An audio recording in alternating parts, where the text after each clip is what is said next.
Well, hello, world. Welcome to the Personal Transformation Podcast. Personal Transformation Experience Podcast. Sorry, that's true. Oh, boy. We started We're off not saying even a minute into it, and we're falling into familiar patterns. Oh, my God. You saying sorry all the time, and guess what I did? All right, well, I'm Maureen Brand, And I this corrected is you. my husband, Who corrects you all the time. who corrects me all the time. And you always say sorry. No, you always say sorry. Oh, sorry. This is my husband, David. I'm not sorry about that. Well, thank you for watching us.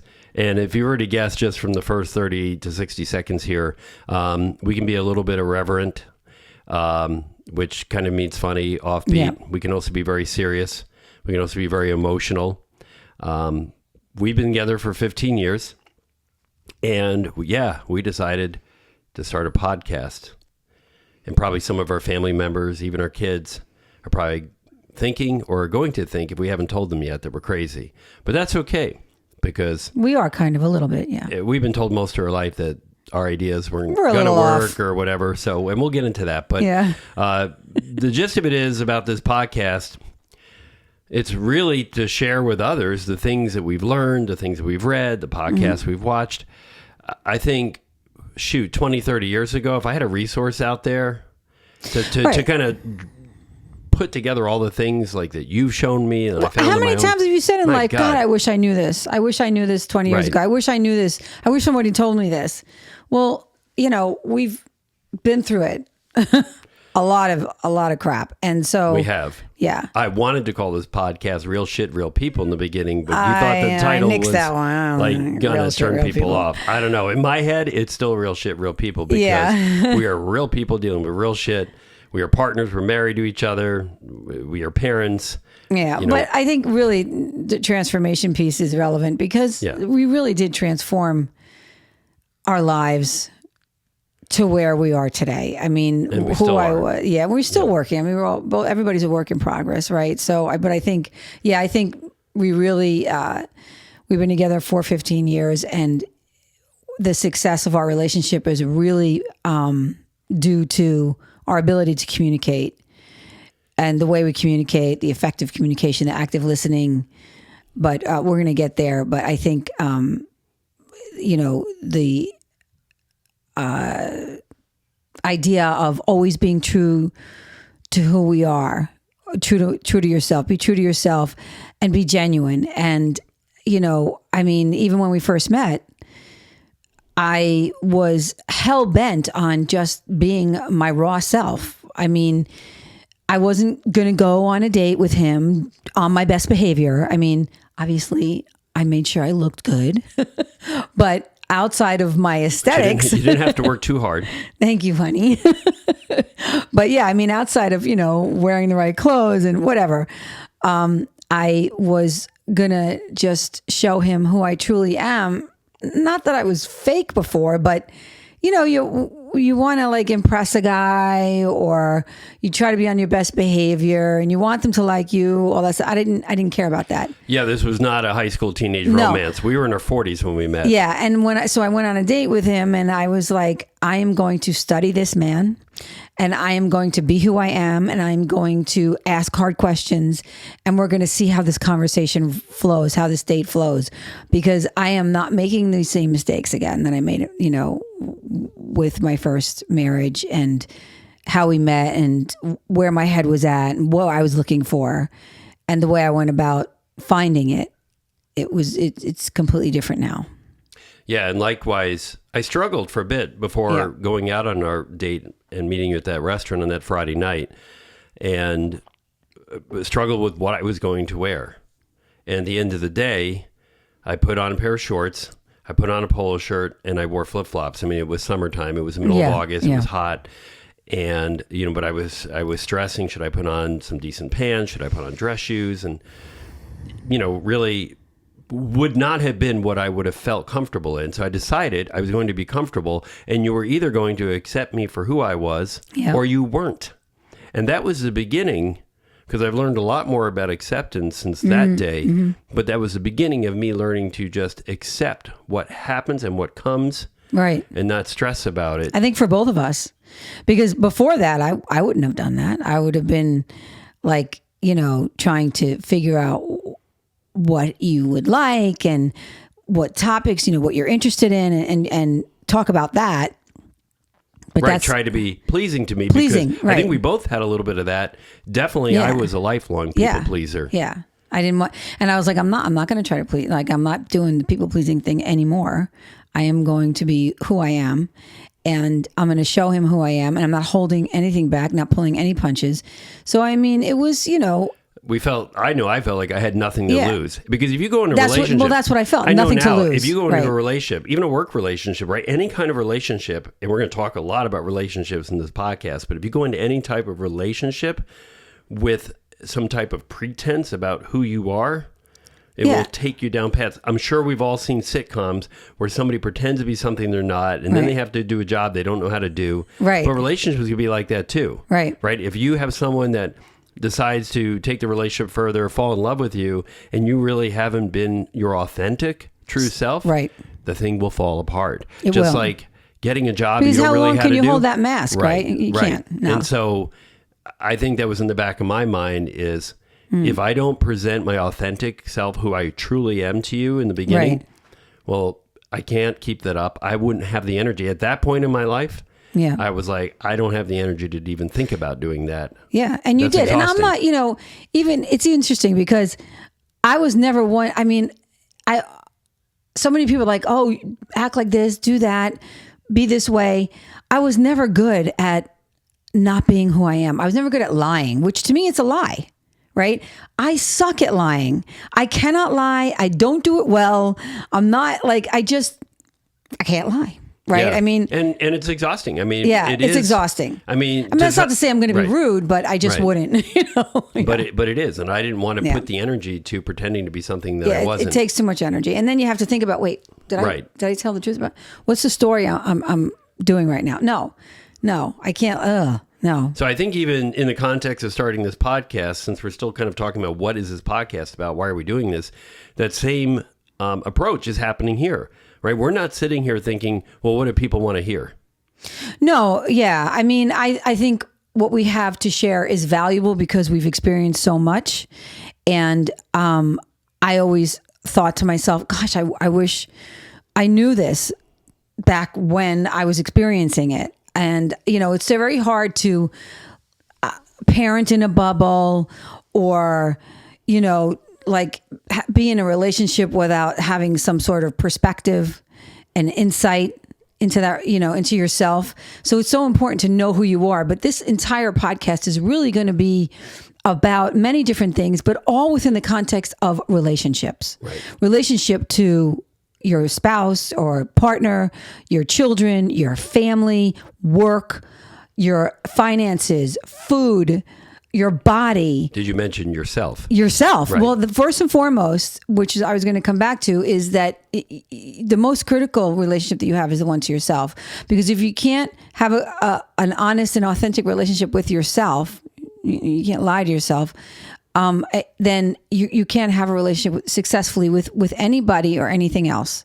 So if you're lying to yourself about anything, you're like, I know I been on a roller coaster with food, right? And gaining weight. I mean, I never had to worry about weight, but that's another topic. But I mean, if you think about food and even money or, anything that you're struggling with, it doesn't have to be people, but your relationship. Right. So it's all about the relationship between yourself, with yourself, and your environment and the people around you. Yeah, I can't think of anything that doesn't revolve around the context of a relationship. Right? Like phone use, right? We talk a lot about with the kids and even ourselves sometimes, right? How much time we spend on social media, right? That's a relationship that we have with social media, or relationships that we have with the news, right? I know that's something that I don't watch the news anymore, but we did. It was like I compulsively had to watch the news every night at 6:30. What was going on in the world? But it's mostly stuff that one, I can get it on my phone in the morning. Two, it's sensationalized, right? I mean, it's very dramatic. And you never know what to believe. So, it's like a whole different, So, but these relationships do drive everything. So we're definitely going to talk. That is the context for all of it. So thank you. For saying that. So it's super critical. But I think the other thing that I personally feel very strongly about the why are we doing this, I think back to this therapist I had, maybe this was 20 years ago, and I'd been seeing her for a little while, and went back, told her my life story, as we typically do with therapists. And at one point she said to me, it's really amazing to think about, because when I truly understand all that you've gone through, how it impacted you, because it's not about just what happens to us, as Gabor Mate says in his new book, The Myth of Normal, but it's how we've processed what has happened to us that changes us, right? And she felt that it was amazing that I wasn't living in a trailer on prescription drugs or non-prescription drugs and collecting Social Security disability insurance for what probably would have been classified as disabilities. I was diagnosed with post-traumatic stress disorder at that time, which now it's not a DSM-5 recognized condition, but I would say it's complex PTSD because it was exposure to the same traumas over and over again for a long period of time. Right. So all of that being said, I feel like you and we have done things that people, one, didn't think that we were capable of doing, and therefore didn't think were possible, didn't think we were smart enough to do. Right. So there was a question of intelligence. There was a question of ability. Right. I even have a letter upstairs from my grandfather, my mother's father, who said that I might end up living on welfare. Right, you're never going to succeed. Yeah, yeah. So, I mean, I didn't believe in myself. I never thought that I could go to college and get an, get a. And we're sitting here. We both have master's degrees. Yeah, both have master's degrees. I mean, I never thought I was smart enough to do that. The only reason why I went to college, and I saw a podcast with I can't remember her name. Okay. What was the information? It was with Andrew Huberman, Martha Beck, who said, I forget who she was talking about or what the context was, but she was talking about, she said, so a lot of people don't go to college and get a degree because they think they're smart. They do it because they think they're stupid. And that's exactly why I did it. I did it because I thought I was stupid. I didn't grow up with anybody telling me I was intelligent or I was capable or, gave me any sense of confidence about myself or self-esteem. So I mean, I was told I was ugly and stupid, that children should be seen and not heard. So in my mind, it was only what I looked like, not at all what I had to say. And so I grew up only thinking that, well, this is all I have. So if I don't look good, then what good am I? Right? I mean, you were very concerned about the outward appearances. Right. And one of my biggest challenges with this podcast was how I looked on camera. Like when I first saw myself on camera, I nearly died. Like, not literally, but like I was like, oh my God, I can't do it. I had a panic attack because I was like, there's no way I can do a podcast and look like this. Well, I don't look that bad. I mean, well, that's all relative anyway. It all is relative, right? Compared to what? But I mean, I am, the age that I am, and I've worked my whole life. I've always been, athletic. I've always been into exercise. I mean, I was an exercise instructor for 2 decades. Right, and that's something we are going to talk about. We're going to talk about that. Yeah. What, holistic?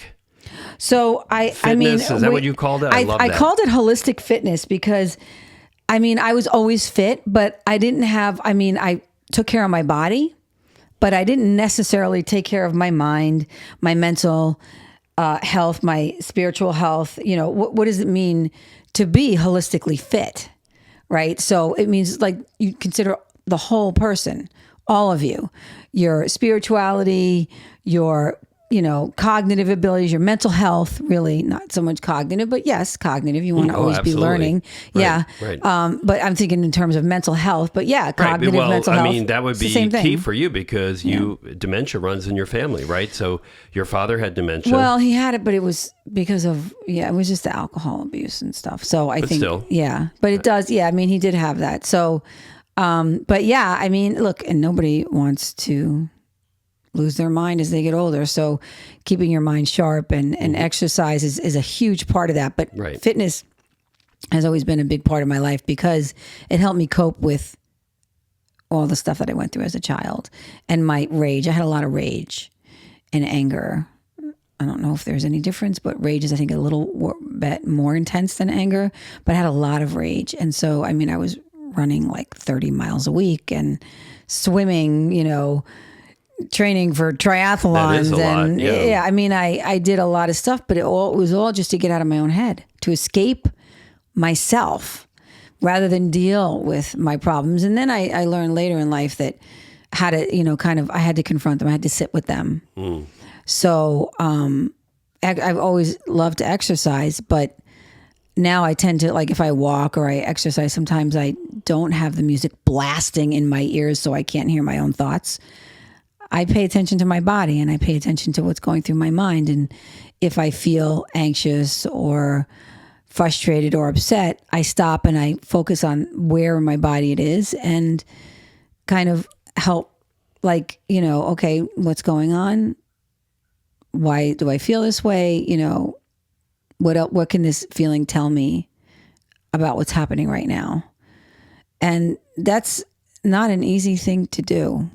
It took me a long time, and it was very, because you push back on it. You don't want to feel those feelings. Who wants to sit with that kind of crap? I mean, I've had panic attacks since I was an adolescent. Right. Bad. Like, even run until through recently. Even recently. I had a really bad one. So finally I was just like, that's it. I'm done. Enough with the panic attacks. Like, what is going on, that this is happening? So it's been a journey, and I'm still on that journey, and I'm doing a lot of work.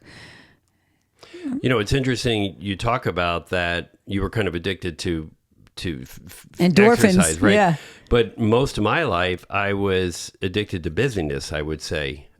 So for me, going to school was a way of doing, because if I wasn't constantly in motion, I didn't feel I felt like I couldn't standing still. To me, standing still felt like moving backwards. So I had to constantly be going. In fact, I remember someone that my mother was in a long-term relationship with once saying to me, it feels like everything in your life is about checking off every box in a giant to-do list. And he was 100% right about it, because, I was all about the right job and the right position in the job and going to school and getting my associate's degree and then my bachelor's degree and then later my master's degree. And so all these things, were about checking those boxes. And when I was really young, I was compelled to be married. So, I've really, and then when you're constantly on the go and constantly busy, it feels like you're doing something. Yeah, I was doing the same thing. You're moving. It's like being on a wheel, but you're not necessarily going anywhere, right? So I wasn't focused on self-improvement or anything like that. Yeah. But I wanted to wind back up, because before we get off this point, talking a little bit again about why we did this podcast, and I heard you, and I think I kind of drove the conversation another direction when you were talking about how you struggled with bringing your authentic self to this podcast. Mm-hmm. But I think that for us, and for you to some extent, doing this podcast has been a hard thing. It is a really hard thing. It took a lot of courage for me to get here. I mean, when you first talked about it, I was like, oh, maybe we just don't have to do video. Like, I did not want anybody to see what I look like. But I think, that's for me, I'm compelled to do this podcast because we have, both of us, before we met and since we've met, we've done some very hard things. Yeah. Right. And I think I said this earlier. We've done things that people said we weren't capable of. We did them anyway. And I feel that the fact that we were able to do that, the things we learned and the things we did together to help us get there, to me, that's all one big gift. Well, you know what I just realized? I mean, if you didn't push me to do this, and this is a lot of what makes our relationship really successful, is that, and I'm going to cry, because you pushed me to do this. You pushed me to rise above those feelings about myself and realize that there's something greater than myself that we have, that we can put forth into the world. So it allowed me to get out of my own way and be like, you know what? It doesn't matter. Just be who you are. And either people love you or they hate you or whatever. They don't give a shit. Right. But like, I just realized that that's, when you first brought this up, I was like, oh, it's a great idea. And then I realized, oh my God, I'm going to be on camera. Like, people are going to see what I look like right now. So I went my whole life thinking all that I look like is all that mattered. And so being in great shape and looking fit and, not that I'm so raving beauty, but I mean, my hair, my whatever, always looking good, like in my mind, like, okay, this is okay. This is good enough, right? This is okay. Like I didn't feel that way. And so I had to get past that.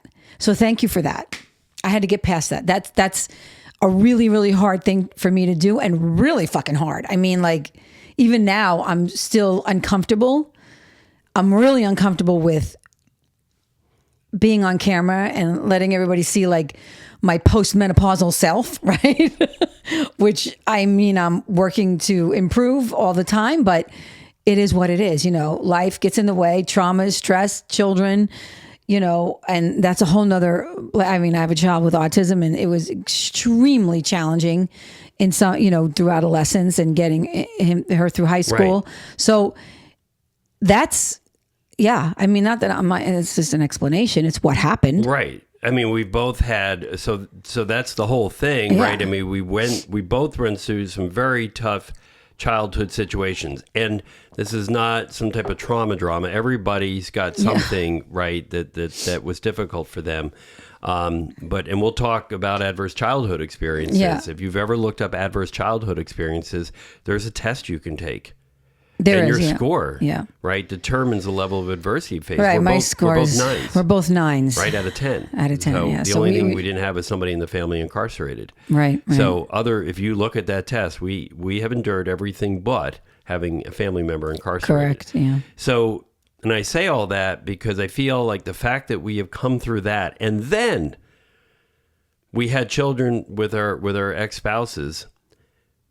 Each of us have a child who's not related to each other that was diagnosed with high-functioning autism, was diagnosed, each of them, with ADHD. Each of them was diagnosed with depressive episodes. Mm-hmm. Each of them spent time in psychiatric hospitals. Right.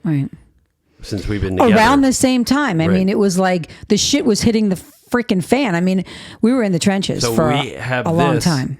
And more that we've had to work through. And the fact that we've been able to work through that and be where we are, and we're not living in a mansion or anything like that, but the fact that, and I'm not gauging where we are along the lines of material things, but where we are in terms of the spiritual path we're on, and thankfully we're on the same one, and the journey that we're on to help inspire each other to be the best version of ourselves is a gift that I feel that I am compelled now to share that gift with the rest of the world. Yeah. Because if we've been given a gift, there's someone out there that needs that gift too. Mm-hmm.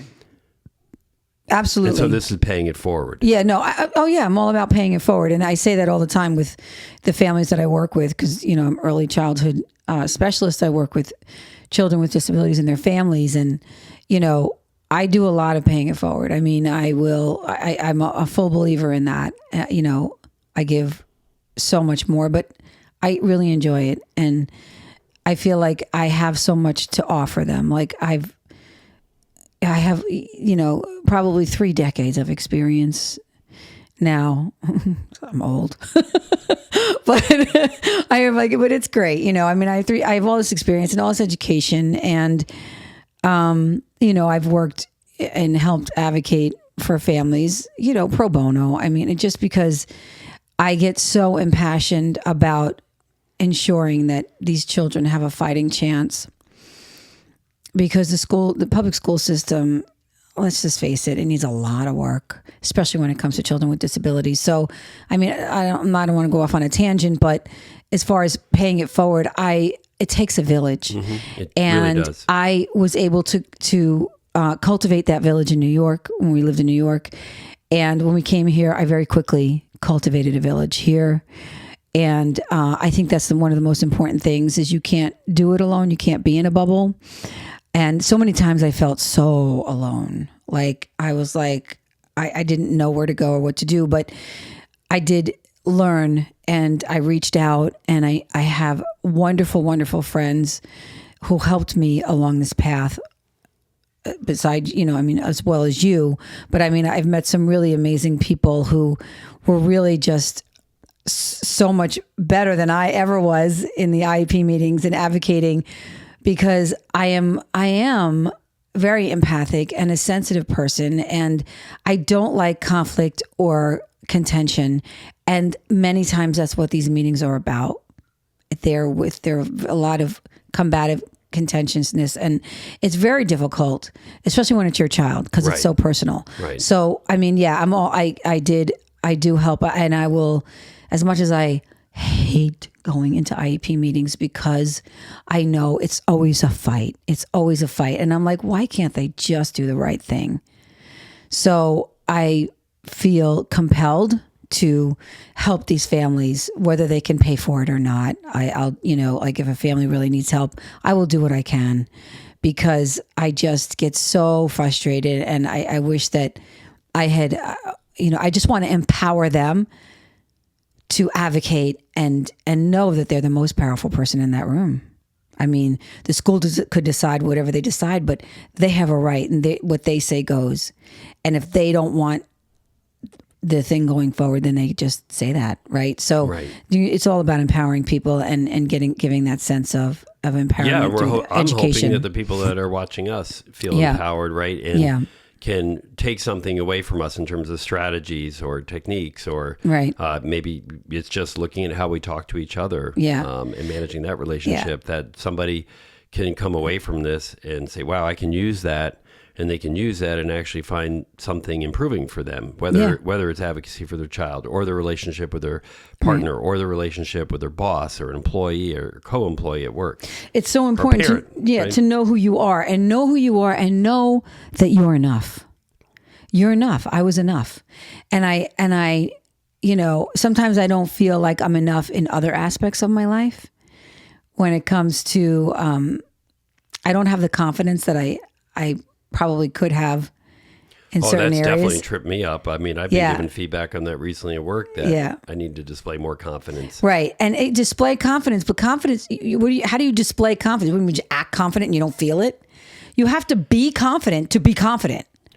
Well, I mean, on the ground, I mean, I can tell you in a leadership environment, right? If you say, this may be a dumb idea, but that doesn't sound confident, right? No. Well, that's, Or I hope it's okay if I express this opinion. But that's the trauma child in you. Right. That's the trauma child talking. So, but that appears, that shows up, people not knowing your trauma or your history, that shows up as not confident. It does show up. That's true. It does show up as not confident. But yeah, I mean, nobody's ever accused me of not being confident except myself. Like, I've had people, my friend Patricia, I was just talking to the other day. She's like, I said, I don't know, I'm not like, this is like, I'm not that good at this. She goes, well, yeah, but you have excellent instincts. And she's 100% fucking right. I do have really good instincts, and I go with those instincts. That's why when we were prepping for this, I was like, I just want to let it roll. Like, I'm just going to let it play out, because my instincts are good. And I've always gone with my gut my whole life. I've always gone with what is inside me, my instincts. And they've never let me down. They've always been the right way to go. And so, I mean, I've had 100% success with my instincts. So I'm going to go with those, right? Like, they've never let me down. Yeah, I can't say that my instincts always led me down the right path. I think there is a lot to making sure your compass is pointed in the right direction. I mean, there were some things, and I think you want to interview me for the next podcast. We'll probably get into that a little bit, but there were some things I did early on that I look back, and one thing I want to make clear for anybody watching, we don't sit here and say, I wished I had never done that, because what we have done has brought us to where we are today. Right. And I am happy and satisfied with where I am, where we are today. So I wouldn't want to wish anything was different. So that being said, I know I made what I will say were questionable choices. But I think the main thing is, when you make those choices, to some extent, it's important to understand why. I don't think that's super important. The main thing is, what did you learn from making that choice? Well, I mean, all failures lead to success. Right. I mean, you just wrote this on our post for our Instagram page. Right. I mean, it's true. My first marriage, fail, learn, grow, I think is what I put in. It didn't succeed, right? It didn't succeed. But I learned so much from myself through that relationship, through that experience. I learned more about myself in those 5 or 6 years, than I have about myself in my entire life. Yeah. Because I was ready, right? And I had a child, but I think I lost my train of thought for a second. But I think that when you go into a relationship and you think you know yourself, you think you know what you want, and then you realize, oh, this is not at all. It's not at all what I was thinking it was going to be. But those experiences kind of, I hit rock bottom in that relationship. Like, I had a baby. I knew this was not where I needed. I could not. This was not going to work. And I had a nervous breakdown basically by myself. Like, I didn't tell anybody about it. And that's when kind of, I came out of that and I thought, okay, I can't do this. Like, I have a baby, I have a whole nother life I'm responsible for. And having that child gave me probably more courage than I think I've ever had in my whole life. Right. So Mama Bear came out and I was like, I need to do the right thing for this child. I do not want this child to grow up and think this is how a successful relationship looks. No way. Right. Yeah. And that's really impactful as a parent when you realize, what am I modeling? What am I showing? By the way I live, by the way I carry myself, by the words I use, by the way I say things, by the way I carry my relationships with others, what am I teaching my children? Because now you've got that impressionable young mind. And so you're teaching them something through every action that you take. So it's very interesting that you bring it up, because we'll talk about parenting and how critical it is. And I think, and I know at least for the one parent I have that's alive today, I think they have come to some realization that there was things that they could have done differently. And I appreciate that, because I think the reflection is so key to be able to look back and say, maybe that thing I did or that thing I said wasn't the best in that moment. Right? Because that's, again, the failing. Sometimes our failing isn't our own actions, but it's what we say to other people. I guess it's an action, but that we can learn from not just things we did, but things we said to people too, and how it impacted them, and say, if we're aware of it. Right. Well, I was, in terms of dealing with difficult people, the Wayne Dyer said that the most challenging people in your life are your greatest teachers. And so I will say that, like my ex, very, very challenging. He was probably one of the most challenging people next to my father in my life. And they both taught me an enormous amount about myself. I think that's a perspective that we have. Hope it's okay I'm speaking for you, because I think you agree with this, that we look at every person that we come in touch with, we interact with, every situation that we've gone through, and we have gone through it and have said, what is this person or this experience teaching me? Yeah, so I don't always say that right away. That's not like my first thought, but if something goes wrong, and this is, unfortunately, we don't think of, oh, wow, what a great experience. What did it teach me? No, what an awful experience. What did it teach me? Right. Oh, that's fair. Yeah. I'm not saying we look back and say everything was wonderful. Right. No. Yeah. But I like, as far as like when, what you just said, that we go into, when we meet someone, we think, what is this person teaching me? No, I don't usually think that way at first. Like, when I meet somebody or interact on a dating basis, I don't think, I wonder what this person's going to teach me. I usually don't think about that until after something happens where I'm like, that didn't go well. Yeah. Or, because usually, I would like to be able to say, wow, that went great. What did it teach me? But that's never what I think when something goes well. I'm like, wow, that just went great, right?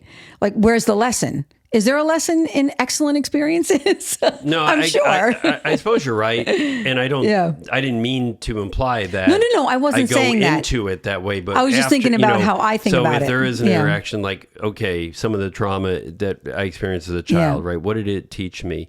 Some of the experience I had, some of the things my parents made me do that I didn't want to do, but what did I gain from it? Yeah. There are. It's really a perspective, right? About perspective. And we love talking about Wayne Dyer, and we will continue to do so here. And that quote really is something that's always in the back of my head, that he said, when you change the way you look at things, then the things you look at change, right? Because you will see them different, right? When you look at them different, then you see them different. That's obvious, right? So you can look at things with a victim mentality. Right. Well, it's like, or so a student mentality, right? Instead of, why did this happen to me? What did it teach me? Right. Right. Because now you can take that seemingly negative event, setback, whatever you want to call it. And I love it. There's a book by this name, And I also heard I was just watching a YouTube channel. It was a local pastor in there, and he said, your setback is a setup for your comeback. I love that. So I believe that Where did too. we hear that? I heard that. Where did we hear that? So there's actually a book with that title. But okay. But I feel like I heard someone say that. Yeah, I told you about it after I watched it. This was like a year or so ago. Okay, that's what it But was. I love that statement, right? But that's the perspective, right? So if you change the way you look at your setback and you see your setback as a setup for your comeback, it will be so, right? It will be the way you see it. Yeah, case in point, when we first met, you were tutoring me in microeconomics, right? Not an easy course. Right. And you were like kind of an arrogant ass about it, like you were kind of talking to me like I was stupid, right? So I mean, you're a little condescending. I'm getting better. I'm not. He's not. I'm not the same. But it's interesting because you were a little bit condescending to me. But had I not been in my head and been like, you know what, fuck this. I'm not gonna let him talk to me like this. I'm not doing this anymore. Whereas in the past, I'd be like, oh my God, I'm just so stupid. Like, I don't get this. Like, this guy is so much smarter than me. That's not what I thought. I pushed back on you. You did. And I was like, I don't give a shit how smart this dude is. Maybe he is smarter than me when it comes to microeconomics, but I'm intelligent too, and he doesn't get to talk to me that way. Right. Right. And so I pushed back on him. You set a boundary. Yeah, I set a boundary. I pushed back on you hard. You had respect for yourself. Which was what coming out of my old relationship, going into a new one, I was like, I am going to be all that I am right now. Right. And if it's too much for this guy, well, then let him fucking run for the hills. Like, I don't care. Like, I was just pushing back and I was like, this is who I am. And I refused to let somebody and nobody can make you feel stupid, but I would have. Right. You allow people to, and we'll talk about emotional triggers at some point, but you allow people to raise that thing up in you, right? If somebody told you were a bad speaker all your life and maybe that was the way my trigger talking. Right. But my trigger got courageous and was like pushing back. Whereas in the past, it would have been just like embarrassed. Yeah. And I think the early iteration of that is you push back in a way that you had some anger about it, so you pushed back, which was good, but you were kind of reacting from the anger, right? And so the learning and the growing is to be able to do that without being angry, right? Because I did that with your mother around that time too. I was in the kitchen. I was going to make lasagna for everybody, which I love to make. It's been way too long since I've made it. But she came in and she looked and she said, "What are you doing? What did you put in there? That's not how you make sauce." And I'm like, you know what? You sit here, you make the whole meal, I'm out. And I walked out of the kitchen, right? But earlier versions of me might have said, oh, okay, well, how would you make it? Can you show me? Right? Well, but a more current version of me, right? So this is the evolution, right? This is again, personal transformation experience, what the show is about. This is my personal transformation. Instead of just being a people pleaser, I got mad and walked out. Best is saying, you know what? I really don't appreciate you talking to me that way. I'm an adult. You do you, I do me. Let's be good. Yeah. I still think that's my feeling about it. I would have said now, the person I am today, first of all, I want to say to you, I don't appreciate you speaking to me that way. I'm an adult. You're talking to me like a child. And actually, I wouldn't appreciate it if you talk that way to a child, because that's a nice talk down to children either. Right. Not saying that's okay. Second of all, it could go two ways. Can you help me make the sauce? Or the other option, like you said, is I'm going to make the sauce the way I feel comfortable making the sauce. If you don't like it, I know this is your kitchen. Thank you for letting me use it, but leave. And if you don't like it, there's a diner down the road, and you can eat there. Right, exactly. It was her house. Which would have made her very angry if I had said that, even today. Yeah, if she's watching, if she watches, she'd be like, I don't remember that. But yeah, no, I know. But the thing that was great was when I pushed back on you about being an arrogant ass, you responded by changing your attitude. Right. That's the mirror, right? So that's the other thing. So that was, and I was like, okay. Yes. I was looking. That's what works. So when I pushed back, I was actually, my whole goal was to see your response. So I was really focused on how you were going to respond to me. Right. Because that was the tell. Yeah. That was going to be my tell if I can continue in a relationship with this guy. I mean, it was kind of I didn't mind it. I thought it was kind of a turn on, but at the same time, I wasn't going to let you talk to me about like that. Like I don't mind the arrogance. It's kind of sexy. But at the same time, look at the face. Well, I mean, that kind of level, I think it was more, it's not so much the arrogance, but the intelligence. And like, just that you knew, I don't know what it was, but it was. I just want to say the thing that I'm excited about, I've always been excited about, and I talk about this in leadership circles too. The fact that you're willing to hold a mirror up to me to show me, reflect back my behavior and how you saw it, right? Because if we stay in our own head with our behavior, right, everybody can think you're an asshole, all those things, and you're like, well, that's great. Well, we talked about it, but you would put the mirror up, and then, like you said, you're reflecting my behavior back to me, and you're giving me the opportunity to change. So we talk about that at where I work. Mm-hmm. We talk about this SBI feedback. So there's a situation, there's a behavior, there's impact. Hey, when we were in that meeting last week, and you said this is how it landed with me. And then you can say, oh, I didn't know that.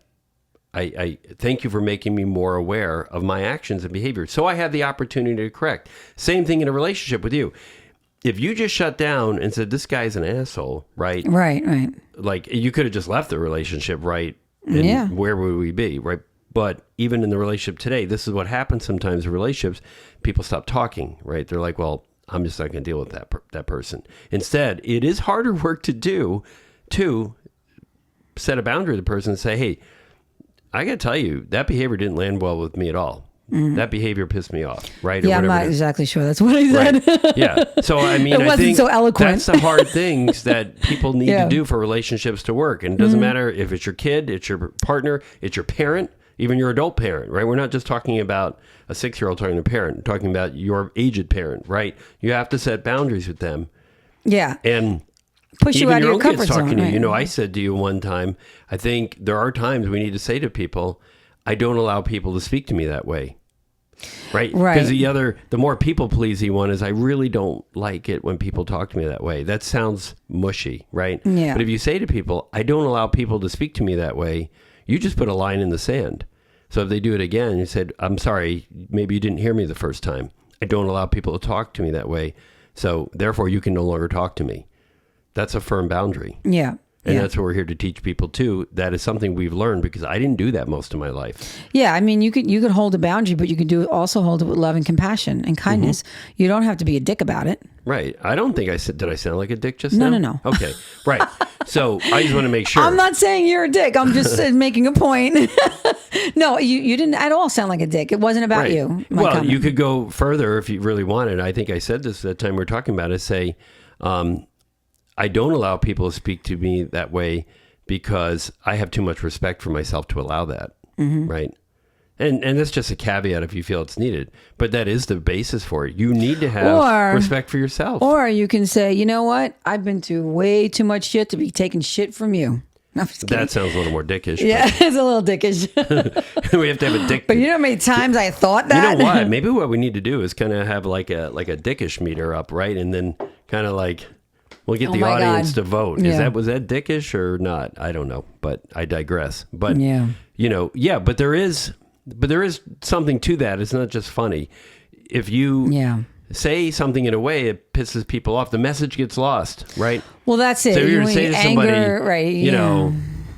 Don't talk to me like you're a dick, right? That's going to make somebody say, what? Am I a dick? You're telling me I'm a dick? Now you're going to get into somebody, there goes the mic. Somebody getting into a debate or a fight with you, right? Because so you don't want to do that. You don't want to name call. No. Name calls never works. No. It just creates more conflict and contention. But, you want to just really just say, look, I don't allow anybody to talk to me that way.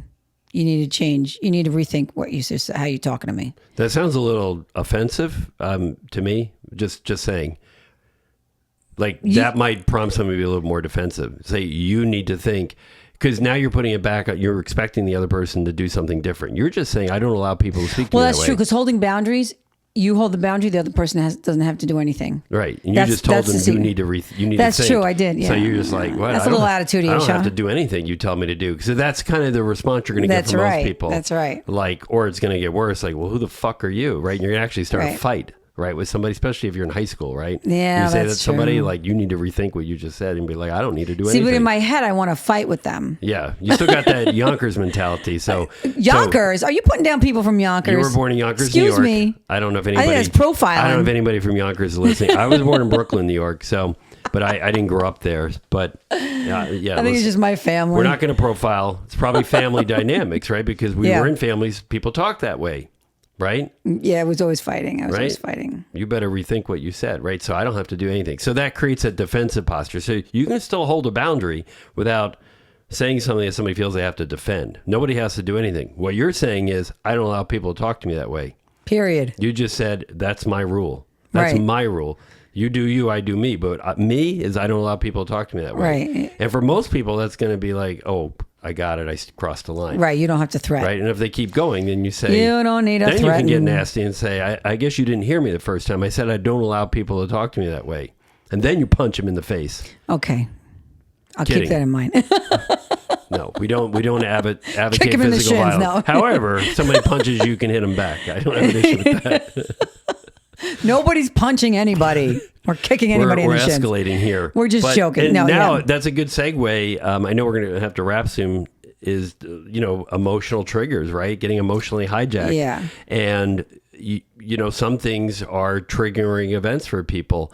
And I think one of the things we've really been good at challenging each other is on those triggers. Like you have said to me in the past, hey, what that thing you said to me is very upsetting to me. Now it's a little bit different. Just want to draw the line, because when we're saying I don't allow people to talk to me that way, like insulting you, things like that. But if I said something to you that wasn't an intentional, I'm trying to make you feel bad or stupid or insult you, and you have a reaction that is like, wow, where did that come from? You allow me to ask you. I'm like, hey, I know whatever I said upset you. Can tell me more about that? Because I believe you that it was very upsetting for you, whatever I said to you, but I don't understand it. So can you help me understand Why? what it was that I Yeah. said, first of all, that was so upsetting to you? And would you be willing to explore a little bit about what it... Right. Well, that's where we right. are now. Yeah. Yeah. I mean, Yeah. but it's very hard, when someone talks to you or you feel like someone's talking to you and they're, being disrespectful or saying something that really upsets you. It's very hard to be like, you need to rethink about the way you're fucking talking to me, right? Right. Because a part of you wants to, your ego just goes, hey, that's, you need to like. Well, we don't do that. That's why we No. don't talk like that. Right. We don't talk like that. But I'm just saying, like in my head, I would get angry, not at you. Well, sometimes at you. Yeah. I mean, but I would get angry, but I have to like step back and think, okay, now I think to myself, okay, what am I angry about? Where is the anger coming from? Where's the anger come from? Right. Am I angry? This is what he said. Let's look at the facts. He said this. Is this something that would provoke my anger? Not really. So something about what you said triggered me, and at the risk of getting emotionally hijacked by my amygdala, which is the emotion center of the brain, then yeah, I have to think about why. And only in the recent years have I really stopped to do that. Whereas in the past, I would just get triggered and totally hijacked. And I used to get rip roaring, full, like you said earlier, full of rage and anger. Yeah. And it would shut things down, right? It Yeah. doesn't foster open and honest No, I mean, but I communication. would walk away. I'd have to I need a moment, right? I would need to walk away, and it takes a lot of time for me to simmer back down. I mean, but you didn't always know why you were. No, I didn't know why. It was escalated, upsetting. yeah. But when I started to question it was the first step. Questioning, like, why am I so mad? Why is this making me so fucking mad? Right. And so when you start to question it, that's the path. You need to continue to go down and be like, okay, you're bringing your where awareness. do I feel like this in my body? You're bringing your right? awareness, right? Yeah. To it. So, and I've done some amazing work with my therapist. I have a trauma therapist. She's unbelievable. And we're doing stuff using the internal family systems, which is Dick Schwartz. He developed it. And he has the book No Bad Parts, which I love. I'm reading it now. And it's really, I love the way this approach is, because it helps you to find that part inside of you that feels that way and then explore it and then talk to it and kind of open it up and sort of give it space so that you can understand where it's coming from and process that anxiety. Like, when was the first time you ever felt this anxiety? Right. And usually I was like 4. Yeah, it's like you're going back to the source, right? Yeah, Of something. you're going back to the source. You travel back to when you first ever had a memory of this feeling, and you process it from there. And what an enormous and powerful way to deal with your trauma. Really, I mean, I've been in therapy since I was 16 years old, right? So. Yeah, I was in therapy as a teenager too, but a lot of it was talk therapy, right? It was all cognitive behavior therapy. And I spent a lot of years talking about the past. None of it was ever as powerful as what I've as the trauma. I mean, as the therapy that I've had over the past 5 years. Because you're talking about what's coming to bear in the present. Yeah. And one thing before we wrap up today that I just want to make sure everybody understands is how early in our relationship, in the first 6 months of our relationship, you really helped me see where I was living, because I believe there are 3 places that you can live. Well, in your head, not geographically, you mean? In your head, yeah. Right. Yeah, in your mind. The past, right? Right. The present or the future. So I was only living in 2 of those places, the past and the future. So I was dwelling in the past. What happened? Why did it happen? And reliving all these painful emotions over and over again. Right. And then also having anxiety about the future. Am I going to be able to do this? Am I going to be successful? Am I going to have money? Am all these things? So you can make yourself really, into a frustrated state, right? I hate to use the word crazy, right? But then you introduced me to The Power of Now. Yes. The most powerful book I ever read. So yeah, The Power of Now I discovered in my 5 years of marriage, that because I was seeking a way to figure out, get a different perspective and help myself, get out of where I was. And I needed to be in the moment. And I learned presence, the power of presence. And the book is something that you read, and either you're ready to read it and it will change your life, or it will do nothing for you. Right. Well, they say, when the student is ready, the teacher appears. So right. And so, that's when I was ready. Eckhart Tolle, Wayne Dyer, and all the great influences and teachers. I read that on a plane, and it did change my life. It changed my perspective. I shifted my perspective. Wayne Dyer has a great movie, too, along those lines called The Shift. Yeah, and I've read every single one of his books. Yeah. Everybody watch it. So I think we've given everybody a taste of the things that we're going to speak about. Hopefully everybody's gotten a great sense of why we're doing this, who we are, what we are setting out to do. And I hope that others can take something from this. Just even if one person watches this and feels like, wow, my life is improved somehow by listening to you or learning about the strategies that you've used, I'm good. I feel really good. Yeah. I always and if there's something that you want us to elaborate on or talk about, this is only the beginning, right? So we will continue to talk about different things. We have probably 10 months of podcasts already sketched out, years. ideas. Probably the next 15 years. We've been talking for 15 years. And that was the whole thing. We've been talking. We talk, before we go to bed, we talk on the trail when we're walking. And we said, wow, these are things probably other people could benefit from our conversation. Yeah, I always felt like, we have, widen it. I wish somebody told me this when I was, 10, 20 years ago. So, yeah. So we're paying it forward, as we said earlier. We're sharing the gift. So I think next time you want to interview me, actually. Yes, I'm going to interview you next time. I know you're not going to give me an advance on the question. Yeah. I'm good with that. And as we said, hey, if I don't want to answer the questions, I don't have to. You don't have to. Yes, you can plead the fifth here. So that's good. So hopefully everybody enjoyed the inaugural episode. We promise we'll get better, because that's what we do here. We are about continuous transformation. Bringing our best self forward. Yeah. So we'll just be better every week. We'll see. We'll try. I don't know. That puts a lot of pressure on us too. Sometimes, you know what? Yeah. Sometimes it's one step forward and 2 steps back too. Yeah. You know what? We're going to do the best we can. And maybe we'll suck one week and we'll be great the next. Who knows? Yeah. We'll try. I'm sure if we suck, people will let us know. Yeah. Well, please leave it in comments, what you think and what you want to hear. But thank you for being part of the first hour. And hope you enjoyed the ride tonight, and hope you enjoy the ride enough to come back and join us again on the Personal Transformation Experience. I am David Brand. And I'm Maureen Brand. Have a great week. Bye.